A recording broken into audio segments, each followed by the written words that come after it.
Hello everyone, you're listening to Autism Me. Thanks so much for hanging out with us today. My name is Verity, I'm a first year media student at Nescol and I'm also autistic. I'm here today because there's a lot of misconceptions and stigma attached to the condition that I'd like to talk about.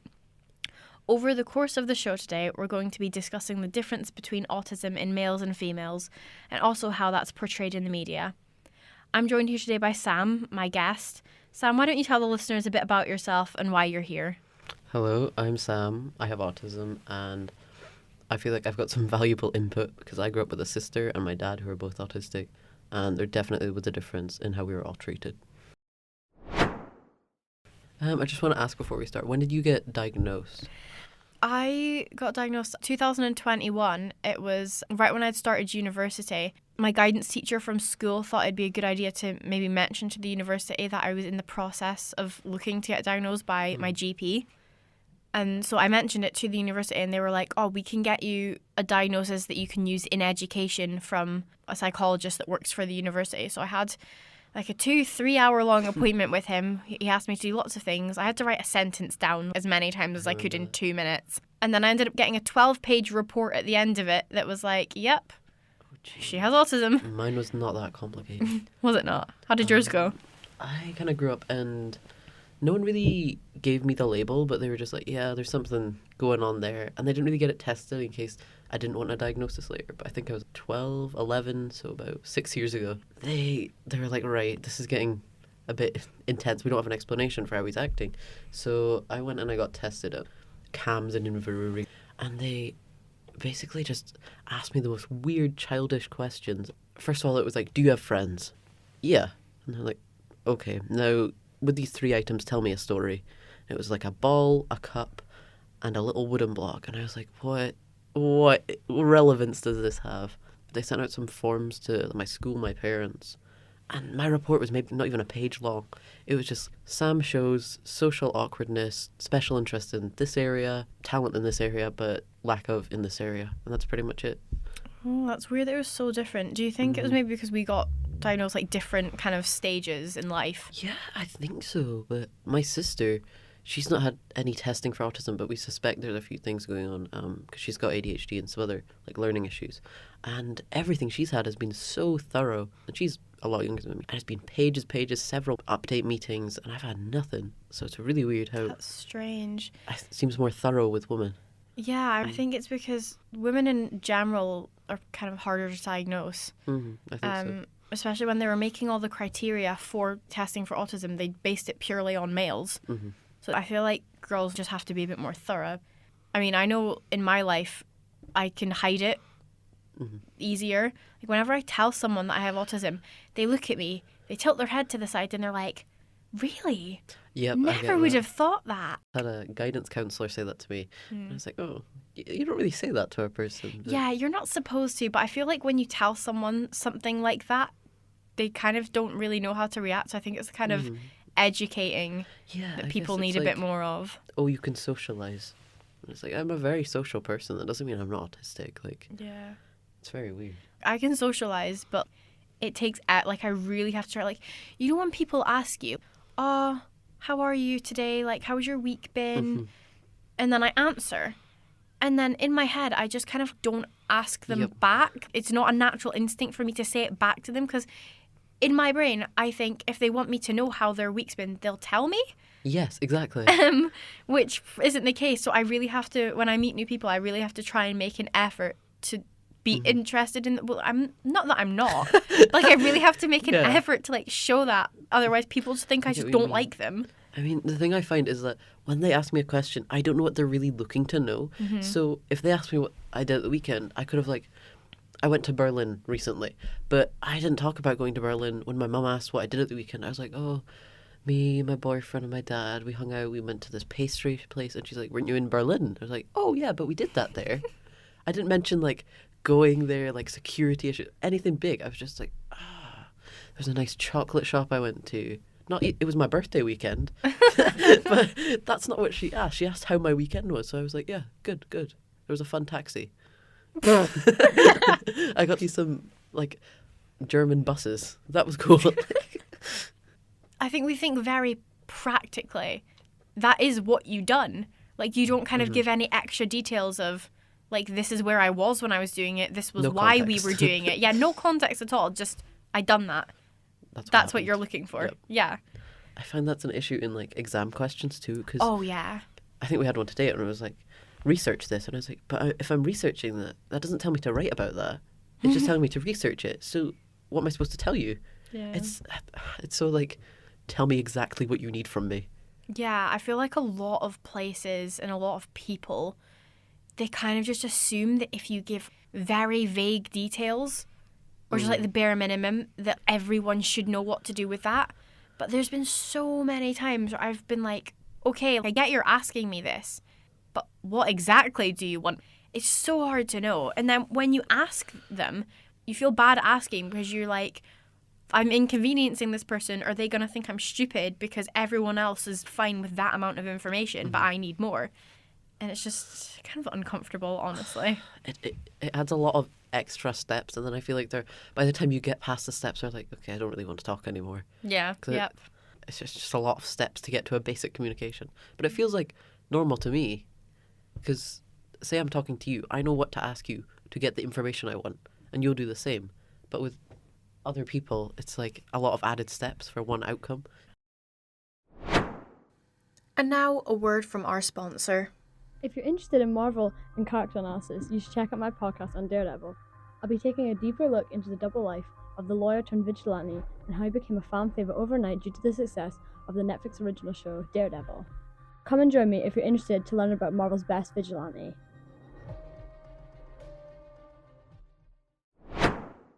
I feel like a lot of the things we've just talked about I feel like some of them are shown in the media, but I feel like the majority of it isn't. Mm-hmm.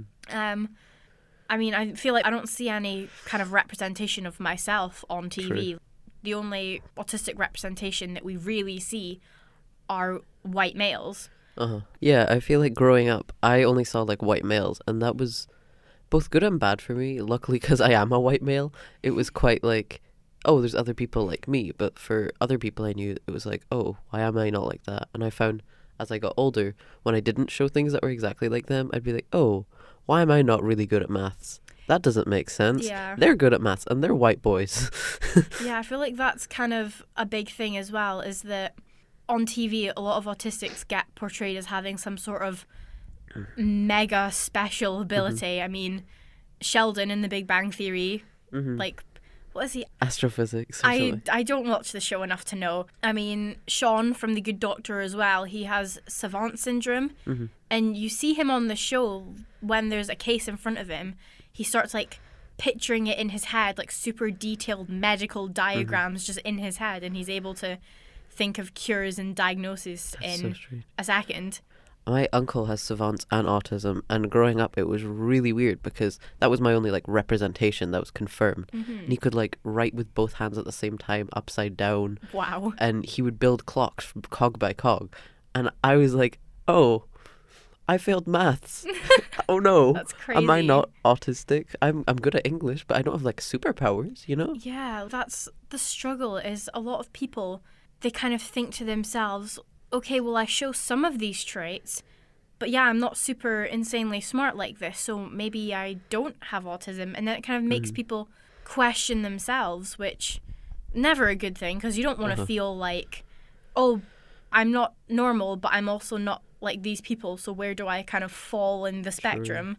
Yeah. So yeah, that was definitely a struggle growing up and I think so. experiencing Even that. I feel like even if you do fit that stereotype, it's still harmful. It's like how you always see like really like masculine men. That's bad for people who are masculine men too, because it's, you know, enforcing that kind of thing. Yeah, exactly. Even if it is you, it's still bad. Yeah, and I feel like people who are shown with autism, no matter how much you can or can't relate to it, a lot of autistics are kind of shown to be like really extreme. I mean, I don't like the labels of high functioning and low functioning anyway, but obviously there are some people who have autism that can't, you know, go about their day-to-day life as well as me and you can. Yeah. So it's like people on TV are shown really, really extreme, and it's like obviously not everyone's like that. I feel like I don't know. The issue with the label is too, like, when I was diagnosed, they were like, oh, you're mid-functioning. As a child, I was low-functioning.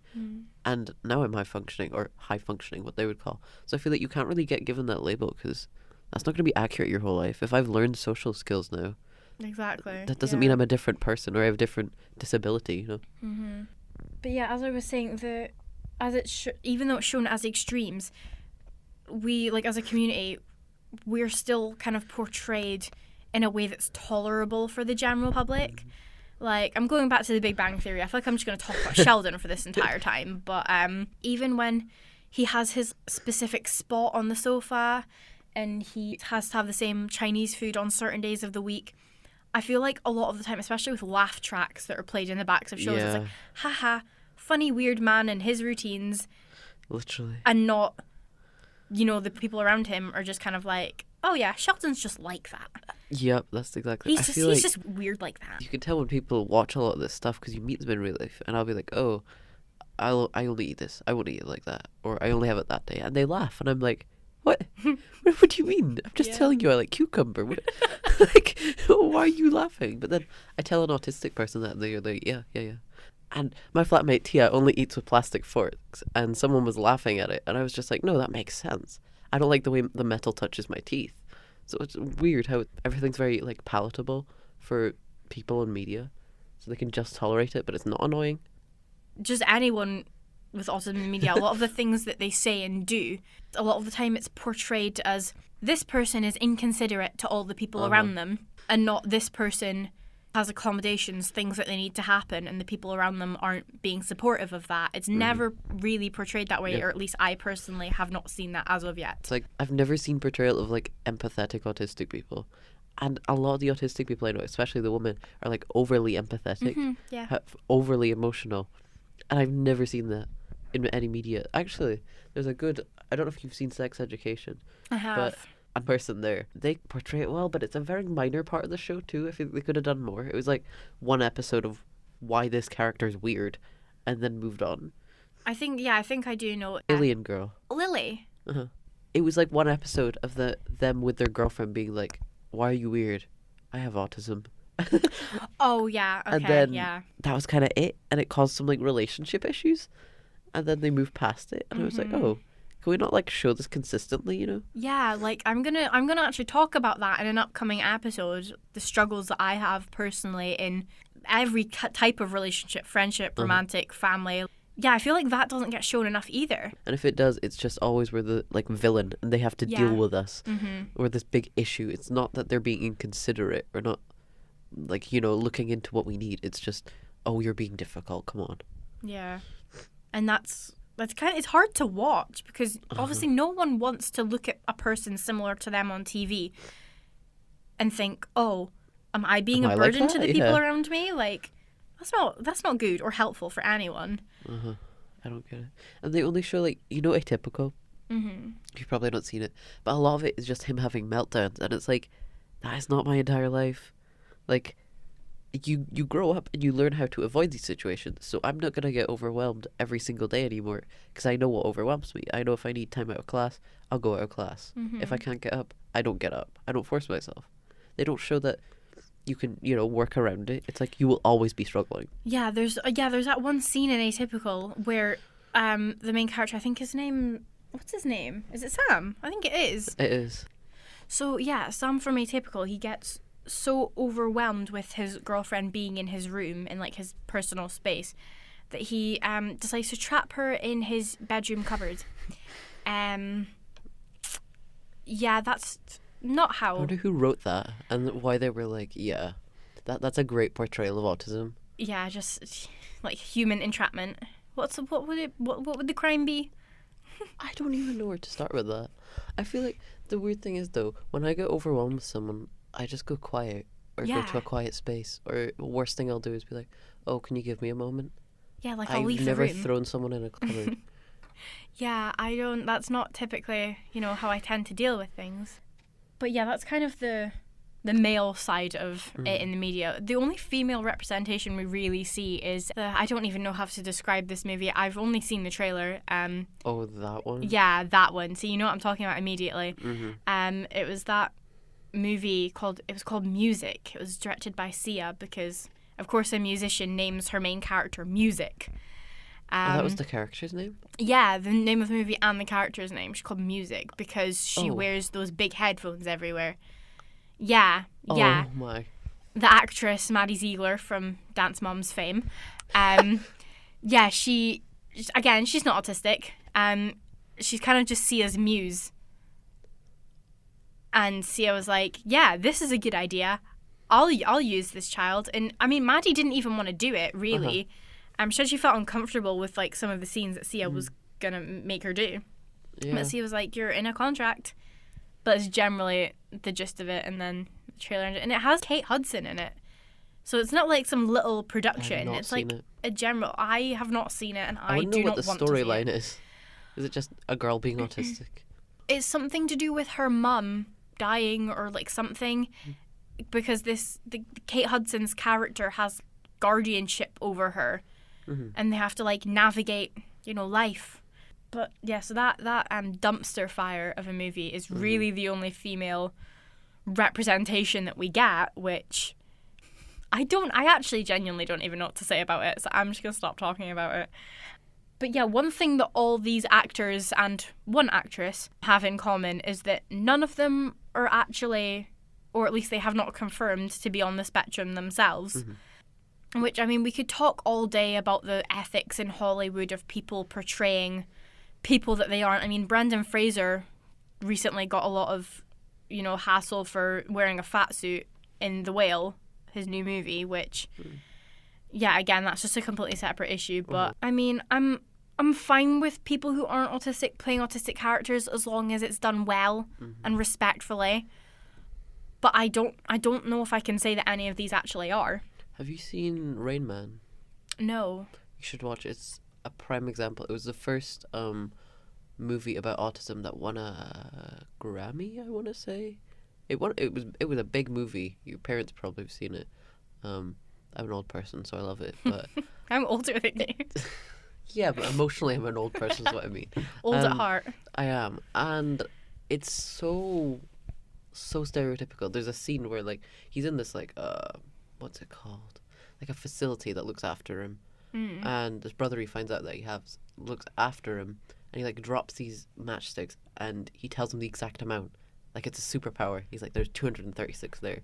And it's like, okay, you can just look at a pile of matchsticks and count them. I do that all the time, actually. Oh yeah, that's one of my hobbies, actually. I didn't know if you guys knew that. And it's so weird, but some of it is accurate, but it's just so old-fashioned that it's like, oh god. Yeah, it's kind of like stereotypical portrayals, again, as all of them are. And I feel like because that's the old-fashioned, like, I don't know, movie for it, a lot of parents think that that's, like, the standard of the white man. Yeah. Who can't do, like, anything but count matchsticks. Yeah. I mean, I feel like that kind of stereotype is one of the reasons why it took so long for my mum to kind of know what was up with me. Because she said when I was younger, she noticed that something was slightly Different. off. Yeah. But obviously because she was so used to kind of one portrayal of it, I feel like it kind of, obviously I'm not blaming my mother for this, but I feel like I could have maybe gotten diagnosed slightly sooner had there kind of been more awareness and better portrayals in the media. But I mean, can't change the past, all you can do is better in the future. A lot of teachers too, or in my experience, they kind of don't want to admit that that's a thing that's going on. Yeah. So I was always just socially different, or like differently abled, or wired differently is their favorite phrase for me. It was always, he's just wired differently. He's just not good at the same things as others, is he? He doesn't work well with that. And I was like, why don't you look a bit deeper? It's so weird. But no one really wants to do that. Like when I was younger, I just got labelled as, the nice, quiet girl. She's really good at her work and she's just so shy. That was it. But yeah, I feel like we've rambled enough about our issues today. So that's where we're going to end it there. Thank you guys for listening, and I'll see you guys next week for the next episode of Autism Me. Thanks so much for listening.